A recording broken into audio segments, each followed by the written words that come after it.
সারা দেশের মতো বন্দরনগরী চট্টগ্রামেও উৎসবমুখর পরিবেশে উদযাপিত হচ্ছে পহেলা বৈশাখ। দিনব্যাপী নানা আয়োজনের মধ্য দিয়ে নতুন বছরকে বরণ করে নিচ্ছেন নগরবাসী।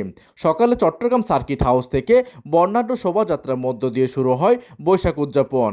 রঙিন ব্যানার, ফেস্টুন আর ঐতিহ্যবাহী সাজে সজ্জিত শোভাযাত্রায় অংশ নেন বিভিন্ন শ্রেণী পেশার মানুষ। শোভাযাত্রায় নেতৃত্ব দেন ভূমি ও পার্বত্য চট্টগ্রাম বিষয়ক প্রতিমন্ত্রী ব্যারিস্টার মীর মোহাম্মদ হেলাল উদ্দিন।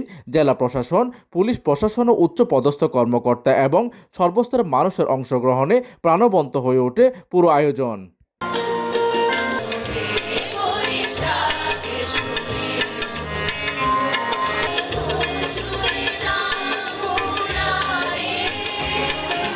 শোভাযাত্রাটি নগরী গুরুত্বপূর্ণ সড়ক প্রদক্ষিণ করে ডিসি হিল চত্বরে গিয়ে শেষ হয়। পরে ডিসি হিল চত্বরে শুরু হয় সাংস্কৃতিক অনুষ্ঠান, গান, নৃত্য আর বর্ণিল পরিবেশনায় মেতে ওঠেন শিশু থেকে বৃদ্ধ সব বয়সের মানুষ।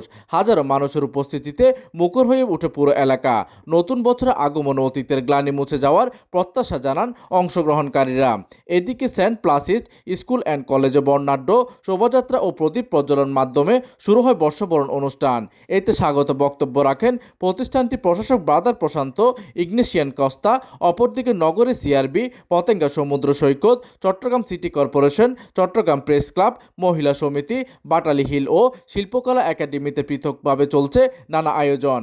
ব্যারিস্টার মীর হেলাল উদ্দিন, ভূমি ও পার্বত্য চট্টগ্রাম বিষয়ক প্রতিমন্ত্রী বলেন, আমরা সকলে মিলে অক্লান্ত পরিশ্রম করছি, ২৪ ঘন্টা চেষ্টা করছি যেন আমাদের বিগত ১৭ বছরে যে বাংলাদেশকে যতভাবে পিছিয়ে দেওয়া হয়েছে, অর্থনৈতিকভাবে যেভাবে ভঙ্গুর একটি রাষ্ট্রে পরিণত করা হয়েছে, সেটির থেকে উত্তরণ করে আমরা যেন একটি সমৃদ্ধ এবং উন্নত বাংলাদেশকে আমরা সবাই মিলে করতে পারি, সেটাই আমাদের নববর্ষের প্রত্যাশা।